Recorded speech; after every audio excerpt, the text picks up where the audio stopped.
hope that a couple of years from now we're going to have like some much better models of what a good DAO looks like. And once we learn from them, then would the Ethereum Foundation be able to become a DAO based on that kind of model? We'll see.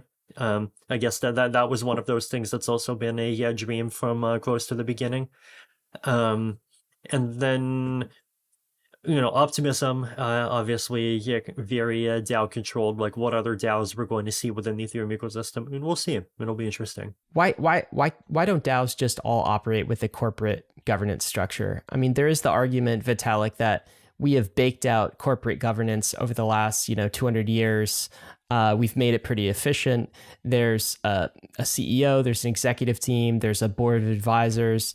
There are these governors that keep them in check. These are called shareholders, and it works pretty well. Like all of the products that we experience in our modern world were brought to you by corporation, right? Mm-hmm. Somebody on the S&P 500 went and created this, and so these joint stock ownership companies with the corporate structure works pretty well.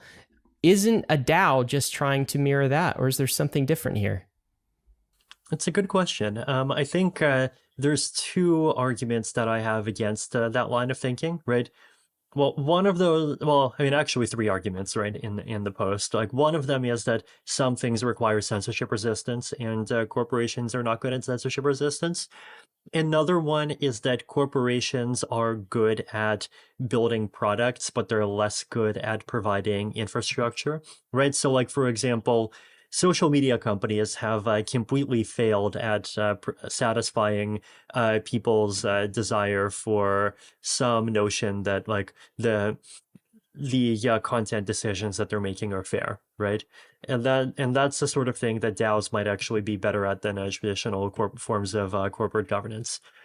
And then a third one is this the fact that, like, well, actually corporations are designed around the idea that they're second order organizations, and they can appeal to first order courts when something goes wrong, right? Like you can 51% attack a company, right? And like potentially 51% of the shareholders could try to vote to kick out the other 49%, but that is explicitly illegal, and the mechanism that enforces that is itself a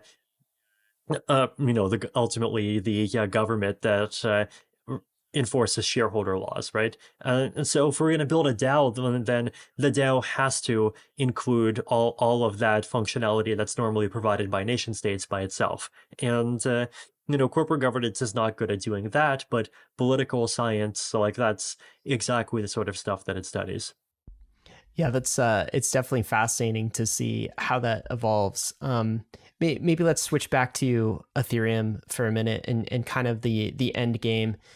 I guess if using as simple words as possible, Vitalik, how would you describe Ethereum's end state? Like at the end of this long roadmap, the theme of this episode, I think, has been what's next. At the end of all of these things that we've talked about so far of what's next, what does Ethereum look like and what does it deliver for the world? I think, well, Ethereum's ethos from the beginning, right, I think has been to insist on a few particular values, but otherwise not have its own picture of like what specific things it brings to the world, but leave that up to the ecosystem and lots of different groups to create their own vision. And I think just having a well-functioning global cryptocurrency is a huge amount of value by itself. Like it's especially valuable to people outside of the first world, and in places like Latin America, Africa, Eastern Europe, and other Central Asia and other places that have a harder time with the existing financial system. Ethereum being the substrate for DAOs that and like mechanisms that do other things. So identity is one of the biggest examples. Like, can we create some kind of more decentralized model of identity, and really start with what some of the tools that the Ethereum ecosystem has already, whether it's accounts and hopefully soon social recovery wallets and ENS and like things like Popes, and like try to really optimize that and do what we can to build it into something that's like really good at providing what people want out of an identity system. Like what would it being a base layer for DAOs in general, like, network states are, we just talked about those for 10 or 15 minutes, but like, what would it actually mean for Ethereum to be a base layer for things like that? Things like proof of humanity would be, would have always been one of my favorite applications. Other kinds of censorship resistant applications, other kinds of like credibly neutral and decentralized applications, like could we actually do the whole blockchain based social media thing and try to create social media platforms that are like more credibly neutral and fair in some way? Well, like, I don't think there is one vision for what Ethereum could do. I think there's many different visions, and I think once Ethereum manages to solve its scaling problems, it's going to be in a much better place to help be the substrate that allows all of those visions to happen. Arbitrum 1 is pioneering the world of secure Ethereum scalability and is continuing to accelerate the Web3 landscape. Hundreds of projects have already deployed on Arbitrum 1, producing flourishing DeFi and NFT ecosystems. With the recent addition of Arbitrum Nova, gaming and social dApps like Reddit are also now calling Arbitrum home. Both Arbitrum 1 and Nova leverage the security and decentralization of Ethereum and provide a builder experience that's intuitive, familiar, and fully EVM compatible. On Arbitrum, both builders and users will experience faster transaction speeds with significantly lower gas fees. With Arbitrum's recent migration to Arbitrum Nitro, it's also now 10 times faster than before. Visit arbitrum.io, where you can join the community, dive into the developer docs, bridge your assets, and start building your first dApp. With Arbitrum, experience Web3 development the way it was meant to be: secure, fast, cheap, and friction-free. The Brave Wallet is your secure multi-chain on-ramp into Web3, and it's built directly into the Brave privacy browser. Gone are the days of managing multiple wallet extensions that put you at risk of phishing, spoofs, and tracking. With the Brave Wallet, you can securely manage your crypto assets across more than 100 different chains, including Ethereum, Layer 2s, Solana, and more, all without downloading risky extensions. The Brave Wallet is easy to set up and removes the headache of jumping between wallets and extensions. It's lightweight, but packed with great features, like built-in token swaps, buying and holding NFTs with a gallery view, and support for hardware wallets. But also much more than that, because Brave is shipping new features every single month, with a mission to make Web3 easier to navigate for its over 55 million users. Wallet extensions are a thing of the past, so get started with Brave's Web3-ready browser today and experience a decentralized web seamlessly without all the clutter. You can download the browser at brave.com/bankless and click the wallet icon to get started. The Layer 2 era is upon us. Ethereum's Layer 2 ecosystem is growing every day, and we need Layer 2 bridges to be fast and efficient in order to live a Layer 2 life. Across is the fastest, cheapest, and most secure cross-chain bridge. With Across, you don't have to worry about high fees or long wait times. Assets are bridged and available for use almost instantaneously. Across's bridges are powered by UMA's optimistic oracle to securely transfer tokens between Layer 2s and Ethereum. Across is critical ecosystem infrastructure, and Across V2 has just launched. Their new version focuses on higher capital efficiency, Layer 2 to Layer 2 transfers, and a brand new chain with Polygon, all while prioritizing high security and low fees. You can be a part of Across's story by joining their Discord and using Across for all of your Layer 2 transferring needs. So go to across.to to quickly and securely bridge your assets between Ethereum, Optimism, Polygon, Arbitrum, or Boba networks. I love that part of the answer to the question of what's next for Ethereum is like question mark. We don't actually know it's up what's to on you. the other side. It's like a choose your own adventure. Vitalik, before we close this out, finally, Danny Ryan came on the podcast earlier this week, and he told us that you had some thoughts on AI, artificial intelligence, that is. Vitalik, do you have any hot takes on AI? Like, are you worried about... Since we're on the topic of what's next. Are you worried about AI in society? Are AIs an existential threat to humanity? Do you see any intersection with crypto? Give us any hot takes. Yeah, well, what I really want to know actually out of this is like AIs are not going to have bank accounts, but AIs can totally manage private keys. Mm-hmm. And so like what intersection does this Did we look just like? create a substrate for AIs to gain control over the human race and it's over now? Yeah, so when I was visiting the Bay Area, like as part of my trip to SBC, I also visited and talked to a bunch of various AI people, like people from Anthropic and OpenAI, and some of the big, AI firms and just general AI boosters in the space. And I was surprised by the fast timelines that a lot of them have, right? Like going in, I think my timelines were more that we're going to get like the something like the singularity by sometime around 2075. And when I gave this a number to people, they're like, oh wow, you're crazy, how can you possibly think AI is going to be that slow? And Wow. like a lot of them are literally expecting human level AI before the end of this decade, and the singularity, yeah, within a decade after that. Yeah, so I mean, these are obviously inside views, and my default instinct is to be skeptical, but like I think it's important to ask the question of like, well, what if they're right, and what if over the next decade or two AI basically ends up eating the world, and then the question that we have to think about is like, what is the role that crypto has to play in an AI dominated world, right? Like.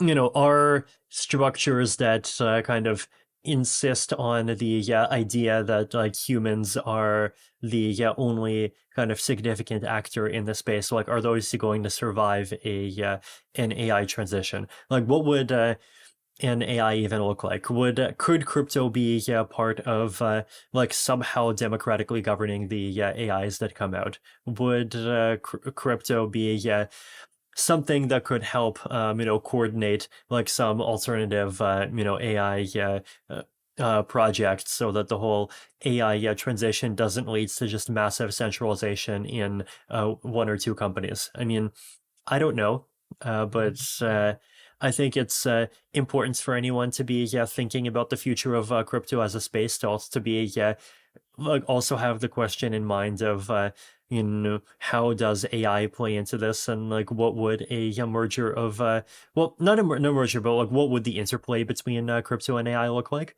I don't yet perfectly know the answer to this question, but I just think it's a really important question that we need to be very serious with thinking about. Do you have any thoughts on like AI ethics and making sure that we embed, human-oriented ethics into AIs very early so that we don't get an advanced general intelligence that kind of runs away from us? I mean, Nick Bostrom has talked about Yeah. this in his books, Elon Musk and others. Wondering if you've looked at that angle of things. It's a very good question. So actually, the people in the Bay Area that have fast timelines, they're also more optimistic about AI safety and AI alignment than they have been before. The way to explain like the reason why is because a lot of the like very doom and gloomy AI alignment theory, like it basically implicitly assumed that AIs would be grown by essentially playing real-time strategy games against each other, right? Like if you think of how something like AlphaZero was grown, right? It just it's able to learn to play a game by playing against itself billions of times, and then it just becomes really good at Go. And you just like take that model and you translate it to optimizing it, manipulating the natural world as a whole. And with that kind of a growth path, like it's easy to see why that AI would be totally just unaware of and not able to be aligned with human values, right? Because the AI grew and developed its patterns of thinking without any interaction with humans. The AI's path to becoming intelligent would not even be the same path that humans took, where there's this complicated interplay of cooperation and competition, and there's even a big argument to be made that human intelligence basically evolved as a result of humans having to play political games against each other, right? And AIs would just be in a completely different concept, and so or they would be born and raised in a completely different way, right? And so maybe the whole, like, would the AI just turn the universe into paper clips to be able to calculate a little faster thing here is like a really excellent question to ask. But the AIs that we're seeing today, they're AIs that are grown by basically learning patterns of human behavior and it's basically repeatedly attempting to pattern match the situation that they're in to the human behavior that's been repeated the greatest number of times in a context that's similar to that pattern. And so the AIs that emerge out of that kind of learning process just are going to be AIs that are sort of more naturally human by default. It also means that we're going to have slower takeoff because like there is a natural divide between being able to get to human level intelligence and surpassing it. Because human level intelligence, like you can get to human level intelligence if you're just a really good pattern matching engine that learns from all the humans. But moving beyond human level intelligence requires you to like actually come up with things yourself. So it's still like a step. It's still a step higher, basically, right? So we have more time. The AIs are more likely to be human-like. We're more likely to see multiple AIs instead of one single AI dominating everything. So all of those things paint a more optimistic picture, and also the work that's been happening in AI alignment now, like it's less theoretical and it's more practical. Like it's trying to say, how do we take the AIs that we're building today and how do we try to make them be as aligned as possible? And that's a path that seems to be like slowly starting to make more headway. So I mean, obviously we still have very big problems. I think very big problems from the risk of the AIs that take over being unaligned, and I would say also a political centralization risk from like bad versions of AI alignment theory being used to justify an idea that AI risk means that AIs have to be, in a lab where only a couple of large corporations run by sort of self-appointed ethical high priests should be the only ones that have access to the capabilities. And, if people who build the most powerful AIs end up having that kind of mindset, then like, what would that mean for the political structure of the world? That's kind of like a secondary AI risk that I think is also worth thinking about, especially in the nearer term, right? Because like the AIs that we have today, they're more than a decade away from like paper clipping risk. But if we enter a world where like the US and Chinese governments can make deepfakes but no one else can, then like in some ways that's worse than a world where everyone can make deepfakes, because it just sort of unbalances the balance of power toward two particular organizations. So I think this like that stuff is also stuff that's probably worth thinking about, and it's definitely been more on my mind than it has been 6 months ago. But we'll see. That's interesting, yeah. And I'm wondering if you vibe at all with Peter Thiel's take, where AI is kind of a centralizing technology, whereas crypto is a technology of decentralization and almost like a defense, a bulwark against the centralizing functions of AI. Does anything in that idea resonate with you? I mean, that's an idea that I've repeated myself multiple times, right? I think the question is like, how do we take that from sort of the world of theory and the world of like abstractly thinking about AI and crypto as sort of ideologies for the world and into the question of like, well, what concretely can crypto do to try to mitigate the chance that AI leads to centralizing everything? Which is faster or further along in its roadmap, Ethereum or generalized AI? That's a good question. It depends on how far you want to go. I do still expect that we are going to get Ethereum like fully finishing its vision before we'll get to a human level AI. But like even close to human level AI, like that's going to start to make our world look very different. This is fantastic bear market content for us on the AI side of things. I think actually we want to explore this a bit further, Vitalik. Ryan's taking notes. Yeah, taking notes. I'm curious from your perspective, is there anyone in the AI field that we should be talking to on Bankless as we're looking at this? I will think about this, and if I find names, I will send them to you. Fantastic. Beautiful. Vitalik, it has been a pleasure talking to you about what is next for Ethereum. We didn't say it at the outset, but congratulations to you to us, to the entire Ethereum community for this major milestone and getting to this point. Congratulations to you too. It's all been a great journey.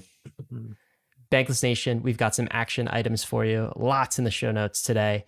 Number one is Proof of Stake, which is the book that Vitalik has come out with. This is, I think, Vitalik, correct me if I'm wrong, but a lot of your blog posts only in book form, which makes it more accessible for people. Is that correct? Yes. Also, some links to the posts that we talked about today, the paths to single slot finality, DAOs are not corporations on Vitalik's website, and what does Vitalik think about network states? We'll also include a link to the MEV Boost website where you could see all of the builders and relayers in production. As always, got to end with risks and disclaimers. Crypto is risky. Luna is risky. Luna is extremely risky, but to be honest, Ethereum is risky too. You could lose what you put in, but we're headed west. This is the frontier. Technically, it's the London hard fork, but it's still the frontier. It's not for everyone, but we're glad you're with us on the Bankless journey. Thanks a lot. Hey, we hope you enjoyed the video. If you did, head over to Bankless HQ right now to develop your crypto investing skills and learn how to free yourself from banks and gain your financial independence. We recommend joining our daily newsletter, podcast, and community as a Bankless Premium subscriber to get the most out of your Bankless experience. You'll get access to our market analysis, our alpha leaks, and exclusive content, and even the Bankless token for airdrops, raffles, and unlocks. If you're interested in crypto, the Bankless community is where you want to be. Click the link in the description to become a Bankless Premium subscriber today. Also, don't forget to subscribe to the channel for in-depth interviews with industry leaders, Ask Me Anythings, and weekly roll-ups where we summarize the week in crypto and other fantastic content. Thanks everyone for watching and being on the journey as we build out the Bankless Nation. Welcome to Bankless, where we explore the frontier of internet money and internet finance. This is how to get started, how to get better, how to front run the opportunity. This is Ryan Sean Adams. I'm here with David Hoffman, and we're here to help you become more bankless. Guys, exciting episode for you. This is the sequel. This is part 2 of What's Next with Vitalik Buterin. We ask, what's next for Ethereum? In today's part 2 episode, we talk more broadly. What's next for the world? What's next for AI and the intersection of crypto? This is the social and philosophical side of Ethereum. We get into the question of what have we created here? What is Ethereum holistically? Is it like a country, a network state, as Balaji might say? Or is it a DAO?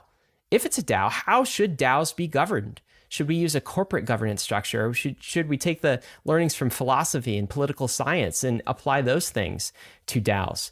And then we end with the biggest question of all. I have never heard Vitalik comment on artificial intelligence and his thoughts, but he gives us those thoughts today.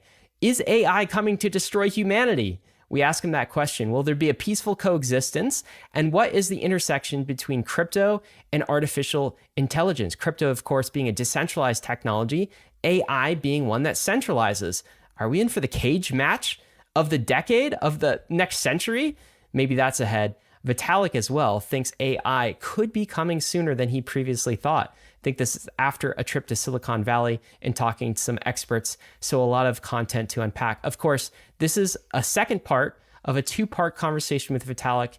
If you want last week's part 1, go back on the RSS feed and you can download that. You should see that. Guys, of course, we're just going to get right to the conversation with Vitalik Buterin. But first, a moment to talk about some of these fantastic sponsors that make the show possible. If you've been listening to Bankless, you know that we're fans of the modular blockchain thesis. The idea that blockchains will separate execution from data availability and consensus, allowing all three to become the best versions of themselves. And Fuel has built the fastest modular execution layer in the industry. By supporting parallel transaction execution, Fuel unlocks significantly faster throughput for the Web3 world. Fuel also goes beyond the limitations of the EVM with its own Fuel VM, which is more efficient and optimized, opening up the design space for developers. And lastly, Fuel brings a powerful developer experience with its own domain-specific language, Sway, and a supportive toolchain called Fork. With Fuel, you can have the benefits of smart contract languages like Solidity while adopting the improvements made by the Rust tooling ecosystem, letting the Fuel development environment go beyond the limitations of the EVM. If you want to learn more, there's a link in the show notes to see how you can get involved with the Fuel network.